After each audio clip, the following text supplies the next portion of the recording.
Talamak ngayon ang prostitution sa Riyadh, Saudi Arabia o yung tinatawag na nagbebenta ng laman o panandaliang kaligayahan lamang. Pinasok ng mga pulis ang isang hotel sa Riyadh, Saudi Arabia. Nung alam nilang paparating ng pulis ay nagtakbuhan nito. May mga nahuli. Karamihan dito ay mga Pilipino na nagtatrabaho bilang masahista. Kapag ikaw ay napatunayan na isa kang prostitute o ay nagbebenta ng laman, ikaw ay makukulong, magmumulta at deportation at hindi na makakabalik sa bansang Saudi Arabia. Yung mga ganitong gawain ay matagal nang nangyayari sa bansang Saudi Arabia. Ikaw, papayag ka bang ibenta ang katawan mo sa halagang 150 SAR?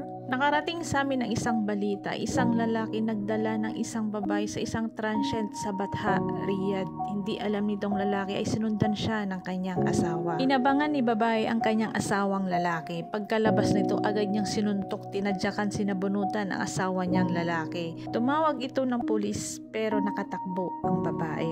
Dito napag-alaman na yung babae ay meron ding asawa sa Riyadh at dito rin napag-alaman na kung sino-sinong lalaki ang gumagamit sa kanya. Hindi natin pinapakailaman kung ano yung mga ginagawa nila. Hindi rin natin papakailaman kung ano yung gusto nilang mangyari sa buhay nila. Tayo ay nagpapaalala na mag-iingat.